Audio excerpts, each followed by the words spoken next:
तो यहाँ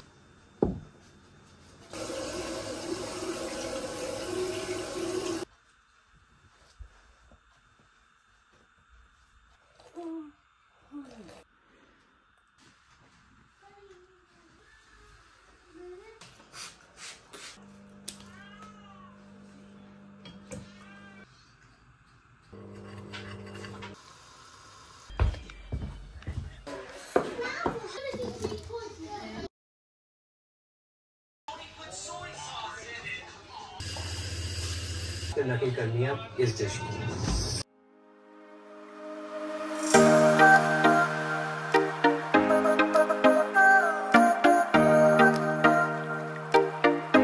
अस्सलाम वालेकुम एवरीबॉडी, क्या हाल चाल है आप सबका। उम्मीद करती हूँ सब खैरियत से होंगे। मेरी तरफ से आप सबको रमज़ान बहुत बहुत मुबारक और उम्मीद करती हूँ कि आप सबके रोज़े बड़े ही मज़ेदार किस्म के गुजर रहे होंगे। आज था जी हमारा यहाँ पे पहला रोज़ा और इधर भी वही हिसाब है। कुछ ने सैटरडे को पहला रोज़ा रखा था और कुछ ने संडे को पहला रोज़ा रखा था। ये वाली चीज़ ना मुझे पाकिस्तान में भी बहुत ज़्यादा पिंच करती थी। हर किसी ने अपनी 1.5 इंच की मस्जिद खड़ी की होती है। सऊदीया में अलग हो रहा होता है, पाकिस्तान इंडिया में अलग हो रहा होता है, मतलब अजीब ही। खैर भाई यहाँ पे भी कुछ ऐसा ही सीन है। कुछ का सैटरडे को रोज़ा था और कुछ का संडे का, तो हम लोग पाकिस्तान के साथ ही चल रहे हैं। आज जी अल्हम्दुलिल्लाह यहाँ पे हमारा पहला रोज़ा है और टू बी वेरी ऑनेस्ट पहली सहरी में ना मेरा कुछ भी खाने का दिल नहीं करता। उठने की बहुत ज़्यादा एक्साइटमेंट होती है क्योंकि ऑब्वियसली आपका पहला रोज़ा है और रमज़ान की वैसे ही यही रौनकें होती हैं। लेकिन यार खाया मुझसे सहरी में बिल्कुल भी कुछ नहीं जाता क्योंकि पहले रोज़े में तो ये होता है ना कि आपकी एक रूटीन बनी होती है। सुबह जो है वो मैं 12-1 बजे नाश्ता करती हूँ और रात में 8 साढ़े 8 बजे मैं डिनर कर लेती हूँ और बस मेरे यही दिन के 2 मील्स होते हैं। बट फिर एकदम से उठ के 3-4 बजे के करीब आपने फिर कुछ खाना तो आपके पेट में जगह ही नहीं होती, मतलब दिल ही नहीं जाता क्योंकि आपको आदत नहीं उस टाइम पे खाने की। लेकिन भाई कोई नहीं, इंशाल्लाह 30 रोज़ों में आदत पड़ ही जाएगी। और इवन ऐसे होता है कि आखिरी अशरे में तो ना मुझे इतनी आदत हो चुकी होती है सहरी के टाइम खाने की कि भूख खुद ब खुद लगने लग जाती है। इवन रमज़ान के बाद भी ना कुछ दिन ऐसा होता है कि आपकी सहरी के टाइम पे आँख खुल जाती है और फिर मुझे भूख भी लगने लग जाती है उस टाइम पे। जब मैं पाकिस्तान में थी और शादी नहीं हुई थी, अम्मी की तरफ थी, तो तब मैं बहुत ज़्यादा नखरे करती थी कि मैंने नहीं खाना। अम्मी ज़बरदस्ती ना खींच के उठाती थी कि थोड़ा सा कुछ खा लो, बगैर खाए रोज़ा नहीं रखना, ये है वो है। और उस टाइम ये सीन होता था कि भाई अगर आप कुछ नहीं भी खाओगे, आपकी एनर्जीज लो भी है ना, तो चलेगा, आप लेटे रहो लेट के सारा रोज़ा गुजार दो। बट यहाँ पे ये सीन नहीं है और यहाँ पे मेरा ये सेकंड रमज़ान है तो आई मेक श्योर कि मैं रोटी लाजमी खाऊँ सहरी में। ऑल्दो कि मेरे से खाई नहीं जा रही होती बट मैं ज़बरदस्ती अपने पेट में घुसाती हूँ रोटी को, क्योंकि अगर आप खाओगे नहीं तो आपको एनर्जी नहीं मिलेगी तो आप काम नहीं कर सकते हो। सारा दिन फिर आप बहुत ही ज़्यादा लेज़ी फील कर रहे होते हो। और मेरे साथ तो ये होता है, फिर मेरी कमर में दर्द निकल आता है कमज़ोरी से, मेरी टांगों में दर्द होना शुरू हो जाता है, काम नहीं होता प्रॉपर्ली, लेज़ी होती रहती हूँ मैं। और सिर्फ ऐसा थोड़ी है कि आपने घर के ही काम देखने हैं, सहरी इफ्तारी बनानी है, घर की सफाइयाँ करनी है,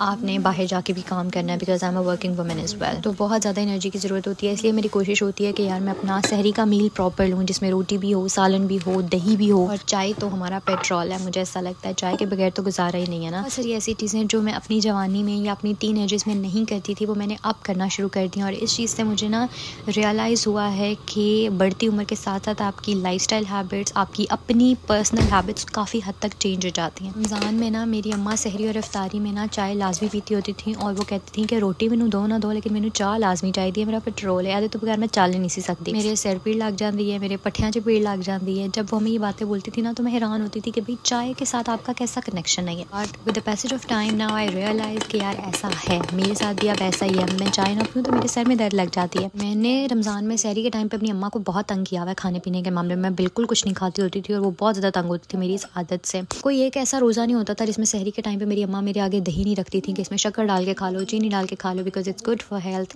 मैदे की गर्मी ख़त्म होती है। लेकिन मैंने कभी दही नहीं खाया था और अब मेरी आदत बन चुकी हुई है कि मैं सहरी के टाइम पे 1 कटोरी दही शक्कर डाल के लाजमी खाती हूँ। तो मैं यही सोच रही थी कि अगर यही सब चीज़ें जो मैं अब कर रही हूँ ज़िंदगी में, अगर ये मैं अपनी अम्मा के घर पे करती तो शायद मेरी अम्मा मुझसे बहुत ही ज़्यादा कोई खुश होती और वो कहती कि मेरी बेटी जैसा तो इस दुनिया में कोई नहीं है।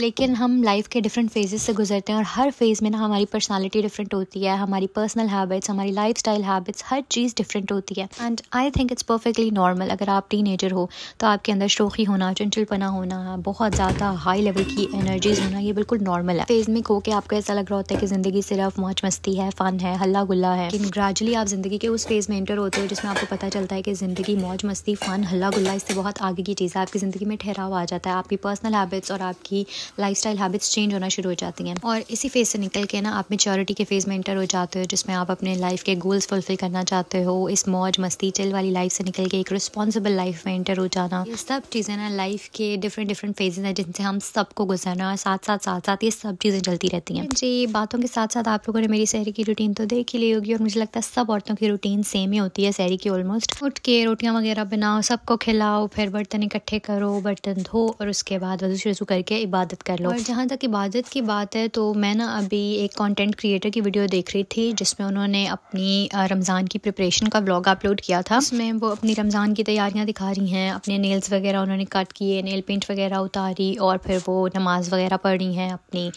इबादत कर रही हैं, कुरान पढ़ रही हैं, जो कि एक बहुत ही पॉजिटिव और बहुत प्यारी वीडियो थी। And the amount of hate comments under that video, oh my God, hardly हमारी कोई 5% अक्लमंद अवाम ऐसी थी जिसने उस पर कोई पॉजिटिव कमेंट्स किए हों। Rest of 95% were just spreading hate on that post. कहावत है जी कि सिर्फ रमज़ान के लिए ही आप मुसलमान होती हैं। कुछ कह रहे थे जी कि पूरा साल तो याद नहीं आता तो रमज़ान आते ही बीबी हाजन बन जाती हैं, ये कमेंट भी था। और कुछ ऐसे जाहिल लोग थे जिन्होंने ये तक लिखा हुआ था 900 चूहे खा के बिल्ली हज को चली। कुछ बहुत ही काबिल एहतराम लोगों ने ये बात भी लिखी हुई थी कि दिखावा कर रही हैं, बस नमाज और रोज़ा अपने लिए रख रही हैं, लोगों को दिखाने के लिए रख रही हैं। यार मतलब मुझे समझ नहीं आती लोगों की कि लोग किसी हाल में खुश भी होते हैं कि नहीं। ठीक है, मान लिया कि पूरा साल हम नमाज की उस तरीके से पाबंदी नहीं कर सकते, हम उस तरीके से कुरान पाक नहीं पढ़ते, हम उस तरीके से अच्छे काम नहीं करते, लेकिन यार अगर कोई रमज़ान में ही कर रहा है तो एटलीस्ट उसको अप्रिशिएट ही कर लें आप लोग। It's just about little efforts, it's just about appreciation. अगर आप लोग किसी की छोटी सी भी एफर्ट देख रहे होते हैं ना तो उसको अप्रिशिएट कर दिया करें। अगर आप किसी के लिए अच्छा नहीं बोल सकते, उसे अप्रिशिएट नहीं कर सकते, उसे मोटिवेट नहीं कर सकते तो काइंडली उसे डीमोटिवेट भी मत करें,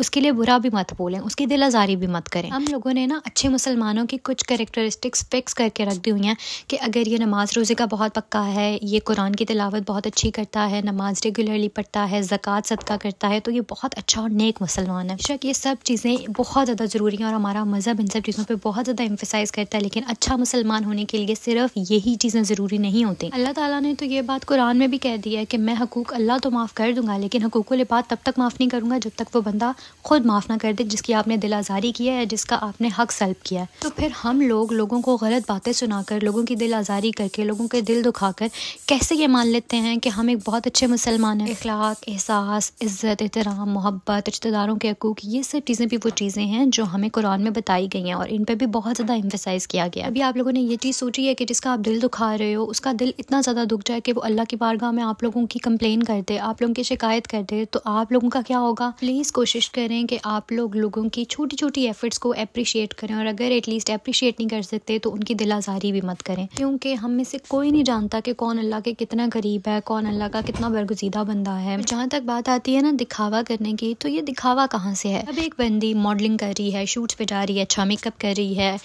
एक्टिंग करने के लिए जा रही है या अच्छे कपड़े पहन रही है, तब तो आप लोग बहुत जल्दी उससे इन्फ्लुएंस हो जाते हैं। तब आप लोग क्यों नहीं कहते कि ये दिखावा कर रही है। उन वीडियोस के नीचे तो आप लोगों के बड़े अच्छे किस्म के कमेंट्स आ रहे होते हैं और आप लोग बहुत उसको अप्रिशिएट कर रहे होते हैं, that you are looking gorgeous, you are looking pretty. तो फिर अगर सेम बंदी अपनी इबादत दिखा रही है, आप लोगों को इन्फ्लुएंस करने की कोशिश कर रही है कि आप लोग भी वो नेक काम करें, कोई नेक काम करते हुए वो आप लोगों के साथ शेयर कर रही है कि मैं ये नेक काम करने लगी हूँ, आप लोग भी ये नेक काम करें, तो आप लोग उसके नीचे दिखावा कैसे लिख देते हैं।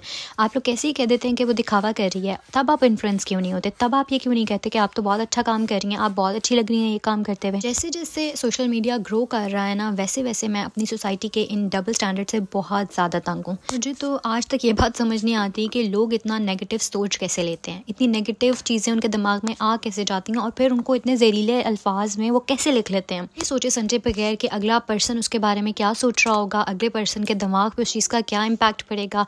We don't know how the next person is living the life. हमें नहीं पता कि दूसरे बंदे की ज़िंदगी में क्या मुश्किलात, क्या तकलीफ़ें हैं, वो कौन कौन सी बैटल्स अकेला लड़ रहा है। उसके ऊपर हम अपनी भी नेगेटिविटी का बोझ डाल देते हैं कि तुम तो ऐसी, तो तुम तो वैसी, या तुम तो ऐसे या तुम तो वैसे। ये सोचे समझे बगैर कि यार हम उस बंदे को जानते ही नहीं है, वी डोंट नो, हमें उसकी लाइफ का 5% पार्ट भी देखने को नहीं मिल रहा। हमें क्या पता कि वो बंदी कैसी है कैसी नहीं है, और हम इतने जजमेंटल हो जाते हैं कि उसके बारे में कोई भी नेगेटिव राय पेश कर देंगे बगैर सोचे समझे। ये बात भी बिल्कुल ठीक है कि जो सोशल मीडिया इन्फ्लुएंसर्स हैं या कंटेंट क्रिएटर्स हैं वो आपको अपनी मर्जी से अपनी लाइफ का वो पार्ट दिखा रही हैं जो वो दिखाना चाहती हैं, और आवाम को उनके ऊपर बात करने का पूरा हक है, जो कि मैं समझती हूँ। क्रिटिसिज्म की भी 2 टाइप्स होती हैं। हैं। एक पॉजिटिव क्रिटिसिज्म होता है और एक नेगेटिव क्रिटिसिज्म होता है। पॉजिटिव क्रिटिसिज्म ये होता है कि आप किसी की इस्लाह करने की कोशिश करें। अगर कोई बंदा कोई गलत काम कर रहा है तो आप उसको बहुत ही रिस्पेक्टफुल वे में इज्जत एहतराम के साथ मुखातिब करते हुए उसकी गलती उसे बताते हैं, जिससे उस बंदे की इस्लाह हो सके। और पॉजिटिव क्रिटिसिज्म का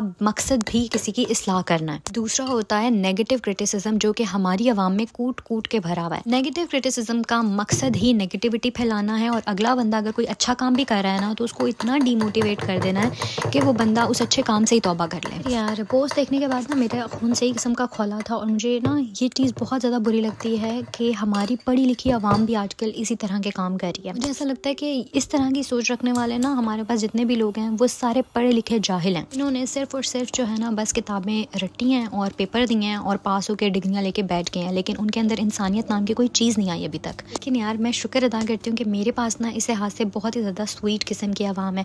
मुझे नेगेटिव कमेंट्स बहुत ज़्यादा कम आते हैं क्योंकि मेरे पास बहुत ही अच्छी आवाम है। I just love you guys. यार बातें करती करती ना कहाँ से कहाँ पहुँच गई हूँ। मैं सहरी के बाद सो गई थी और फिर मैं तकरीबन 12 बजे के करीब उठी थी। मुझे ना रमज़ान की सबसे अच्छी बात ये लगती है कि भाई सारा दिन ना किसी ने कुछ नहीं खाना तो आप अपनी मर्ज़ी से सो लो और अपनी मर्ज़ी से उठ लो। सिर्फ आपने सफाई करनी है ना और उसके बाद फिर आपने इफ्तारी की तैयारी करनी है। मैं जब 12 बजे सो के उठी, मैंने अपनी स्किन केयर की, वज़ू किया, नमाज़ पढ़ी और उसके बाद फिर मैंने घर को सॉर्ट किया, थोड़े सफाई वगैरह की और उसके बाद जी मैंने इफ्तारी की तैयारी शुरू की। इफ्तारी की तैयारी वाज टू अर्ली, लेकिन मेरी कोशिश होती है कि यार आप ना पहले ही थोड़ी अपनी प्रिपरेशन करके रख लो ताकि इफ्तारी के टाइम पे ना सिर्फ आपने जो है वो फ्राइंग करनी हो और दैट्स इट। तो मैंने दही बड़ों के लिए बड़े जो हैं वो बना के रख लिए थे, आलू भी बॉईल कर लिए थे, प्याज भी काट लिए थे, मतलब सारी कटिंग वगैरह भी कर ली थी। पकौड़ों के लिए बेसन भी घुल के रख लिया था और उसके बाद मैं चली गई थी जी अपने ड्राइविंग लेसन पे। वहाँ से फ़ौरन फुर्ती लगा के मैं वापस आई और उतनी देर में आप ही भी घर आ गई थी और आप ही बना रही थी जी आज लैम्प पुलाव। और मुझे ना सारा दिन भूख नहीं लगती, लेकिन ये जो इफ्तारी बनाते हुए खुशबुएं आती हैं ना, oh my God I just love it. साथ ही साथ जी यहाँ पे फ्राइंग का भी सामान सारा निकल आया था। स्प्रिंग रोल्स आप ही ने पहले से बना के रखे हुए थे और मैं साथ साथ ना सारे बर्तन भी टेबल पे लगा रही थी। दही बड़े हमारे तैयार हो गए थे जो कि बहुत ज़्यादा यम्मी लग रहे थे ठंडे ठंडे से। और ये रही जी हमारी इफ्तारी की शान खजूरें। यार खजूरों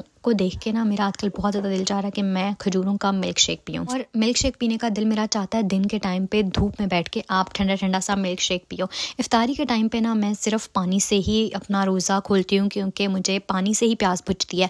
मैं मीठे शरबत और ये जामे शीरी और रूह अफ़ज़ा ये बिल्कुल नहीं पीती। और दिन के टाइम पे मैंने रोज़ा रखा होता तो मैं मिल्क शेक कब पीऊँगी। I am just looking forward कि रमज़ान ख़त्म होगा ना तो अब मैंने ना खजूरों का मिल्क शेक पी के जान बनानी है अपनी। तो बस जी यहाँ पे हमारी फ्राइंग वगैरह चल रही थी और हम लोग टाइम से बहुत पहले थे, मतलब हम लोगों ने कोई ज़्यादा जल्दी नहीं मचाई क्योंकि पहले से भी हमने काफ़ी तैयारी करके रखी हुई थी। बस फ्राइंग वगैरह ही रह गई थी, पुलाव हमारा दम पे था। मुझे सारे फ्राइड आइटम्स बहुत ज़्यादा पसंद हैं, लेकिन स्प्रिंग रोल्स को देख के ना मेरी भूख ताज़ा हो रही थी। अभी मेरा पकोड़े खाने का या समोसे वगैरह खाने का बिल्कुल दिल नहीं जा रहा था। मैं ना यहाँ पे अपनी अम्मा के घर की इफ्तारी भी बहुत ज़्यादा मिस करी थी क्योंकि आपके वहाँ पे बहन भाई होते हैं, आपके माँ बाप होते हैं and you just love that vibe. यहाँ पे बस मैं और आप ही थे जो एक दूसरे के साथ बस ना बातें शातें कर रहे थे इफ्तारी बनाते हुए। और ये भी एक बहुत बड़ी ब्लेसिंग है जिसको मैं बिल्कुल भी फॉर ग्रांटेड नहीं लेती and I am very very very grateful for that कि एटलीस्ट इस परदेश में मेरे पास मेरी बहन तो है ना। मैं अल्लाह ताला का जितना शुक्र अदा करती हूँ ना उतना ही कम है, but still I was missing that part.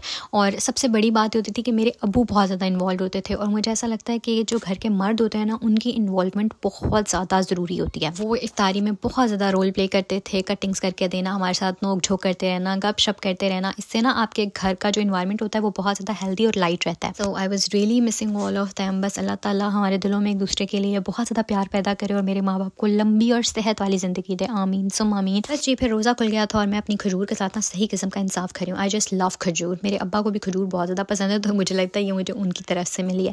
और ये रही जी हमारी इफ्तारी। से पहले ना मैंने अपनी खजूर की गुटली साइड पे किया कि वो वीडियो में अच्छी नहीं लग रही थी और आप लोग क्या सोचेंगे कि खजूर खा के गुटली इधर ही फेंक दिया, लेकिन अब मैं आप लोगों को बता भी रही हूँ कि मैंने गुटली साइड पे इस वजह से की थी।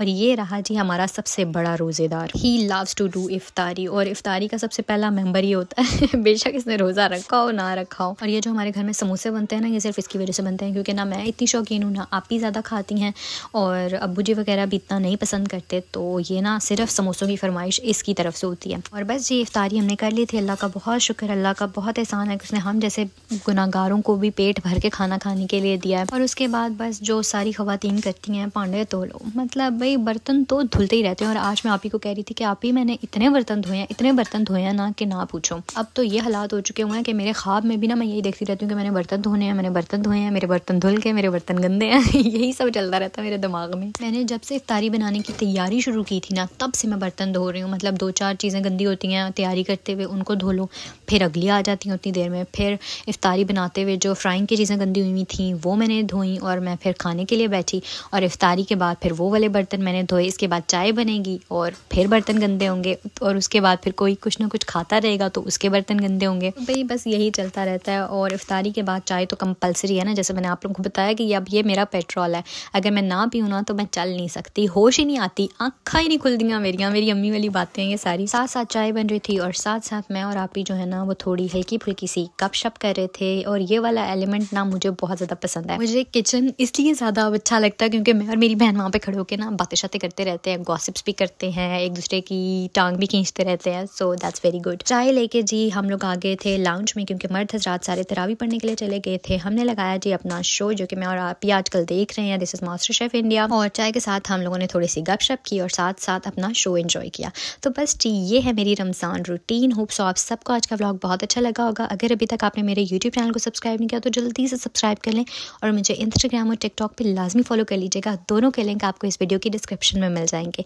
अपना बहुत सारा ख्याल रखिएगा। अल्लाह हाफिज़।